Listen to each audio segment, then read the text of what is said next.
에스겔 45장. 너희 이스라엘 지파들이 제비를 뽑아 땅을 나누어 가질 때에는 한 구역을 여호와께 드려라. 그 땅의 길이는 11km 가량이고 너비는 10km 가량이다. 너희는 이 지역 전체를 거룩하게 구별하여라. 그 가운데에서 길이가 250m, 너비도 250m 되는 정사각형 땅은 성전이 들어설 자리이며 그 둘레의 사방으로 너비가 25m 되는 땅은 그대로 남겨두어라. 이 거룩한 구역 가운데서 길이가 11km, 너비가 5km 되는 땅을 따로 재어서 가장 거룩한 곳인 성소가 들어설 자리로 남겨두어라. 그 땅의 거룩한 구역은 성소에서 일을 하며 여호와를 섬기는 제사장들의 몫이다. 그곳은 제사장들이 살 집과 성소를 지을 곳이다. 또 길이가 11km, 너비가 5km 되는 다른 땅을 떼어 성전에서 섬기는 레위 사람들에게 주어 마을을 이루어 살게 하여라. 또 거룩한 구역 옆에 길이가 11km, 너비가 2.5km 되는 지역을 성에 딸린 땅으로 정하여 이스라엘 백성의 몫으로 삼아라. 이 거룩한 구역과 성의 양 옆 땅은 왕의 몫이다. 왕의 몫은 거룩한 구역이 서쪽으로는 지중해까지 미치며 동쪽으로는 동쪽 국경까지 이르는 지역으로 그 길이는 각 지파가 차지할 땅의 길이와 같다. 이 땅을 이스라엘 안에서 왕이 차지하게 되면 왕들은 내 백성을 괴롭혀서는 안 된다. 그리고 왕들은 이스라엘 백성들이 각 지파들에게 나누어진 대로 땅을 소유하게 하여라. 너희 이스라엘의 지도자들아, 너희가 너무나 지나쳤다. 다시는 백성을 괴롭히거나 해치지 말고 정의롭고 옳게 행동하여라. 내 백성의 재산을 빼앗지 마라. 나 주 여호와의 말이다. 너희는 정확한 저울과 공평한 에바와 공평한 바트를 사용하여라.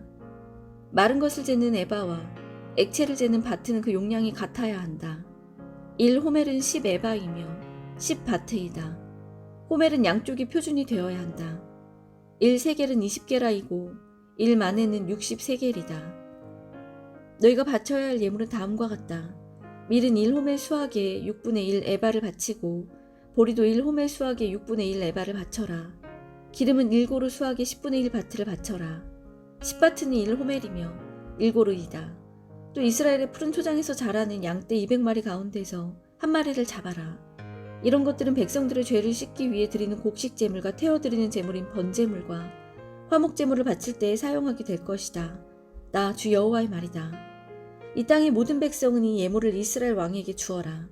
왕은 절기와 초하루 축제일과 안식일과 이스라엘의 모든 절기에 태워드리는 제물인 번제물과 곡식 제물과 부어드리는 제물인 전제물을 바쳐라. 왕은 또 이스라엘의 죄를 씻기 위해 드리는 속죄 제물과 곡식 제물과 화목 제물을 바쳐야 한다.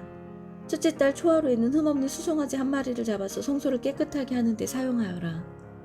제사장은 속죄 제물의 피를 가지고 성전 문설주와 제단 아래 2층 내 모서리와 안뜰문의 문설주에 발라라. 그 달 7일에도 우연히 죄를 지었거나 모르고 죄를 지은 사람을 위해서 그렇게 하여라. 너는 이러한 방식으로 성전을 위하여 죄를 깨끗이 하여야 한다. 첫째 달 14일에 유월절을 지켜라. 이때에는 7일 동안 누룩 없는 빵을 먹어라. 그날에 왕은 자기와 이 땅 모든 백성을 위해 송아지 한 마리를 바쳐 죄를 씻는 속죄 제물로 삼아라. 절기 기간인 7일 동안 왕은 매일 흠없는 수송아지 7마리와 순양 7마리를 여호와께 드리는 제물인 번제물로 바쳐라. 그리고 매 순념소 한 마리를 죄를 씻는 제물인 속죄 제물로 바쳐라. 또 왕은 수송아지 한 마리에 곡식 제물 1에바, 순양 한 마리에도 곡식 제물 1에바를 바쳐라. 그리고 곡식 제물 1에바마다 올리브 기름 한 흰씩을 바쳐라.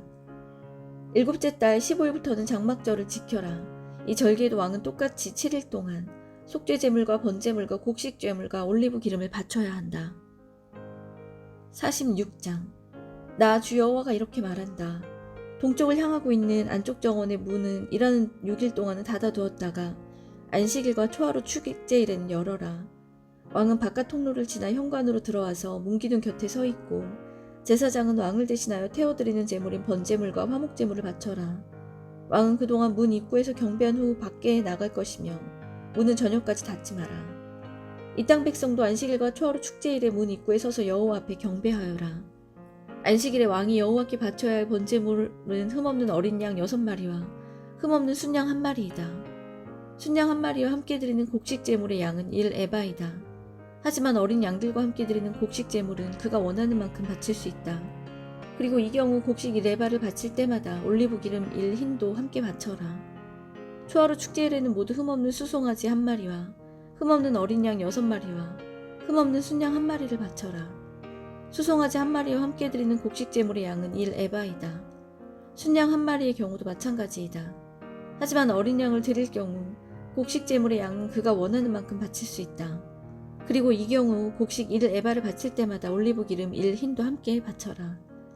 왕은 성전에 들어올 때 현관으로 들어오고 나갈 때도 그곳으로 나가거라.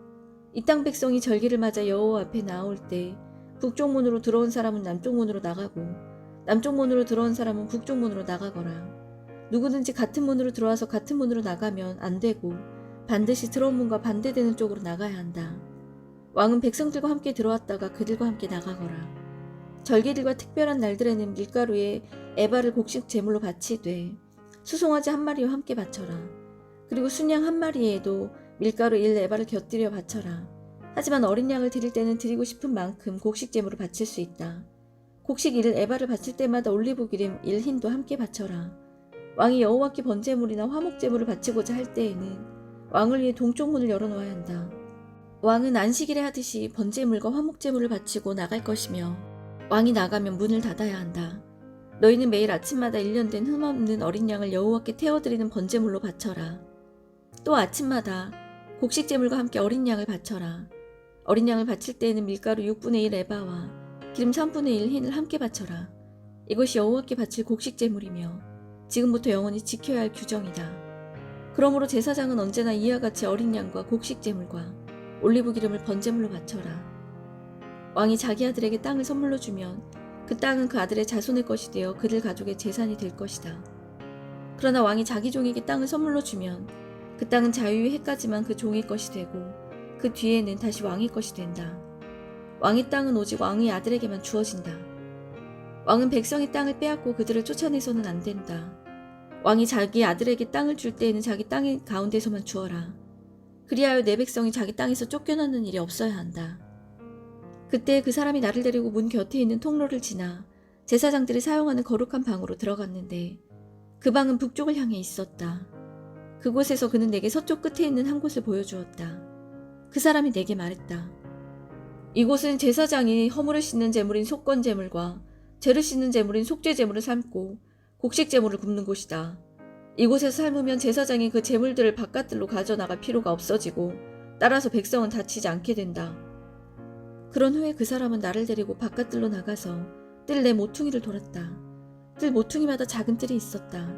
뜰 내 모퉁이에 작은 뜰이 있었는데 그 뜰의 길이는 20m요. 너비는 15m였다. 모퉁이에 있는 네 뜰의 크기는 모두 같았다. 작은 네 뜰을 삥 둘러 돌담이 있었고 돌담 안에는 불을 지피는 부엌이 있었다. 그 사람이 내게 말했다. 이곳은 부엌이다. 성전 제사장들이 백성의 제물을 여기에서 삶는다. 아멘.